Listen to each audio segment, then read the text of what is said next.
Hello, wonderful people.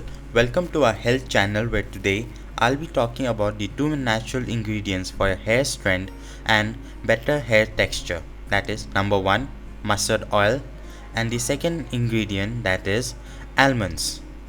The preparation is easy as well. Take 1000 ml or 1 liter of mustard oil, grate 200 grams of almonds, and then mix them both in any vessel. Thereafter, boil them on low flame for 20 minutes and then store it in an airtight container after use.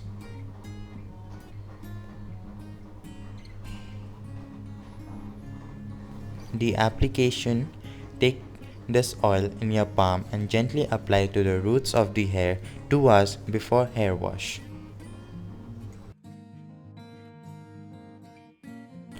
It shall even give natural shine to your hair and reduce hair fall. You shall see the difference with each application and strengthen your hair at home. Also, thank Mother Nature for the natural remedy.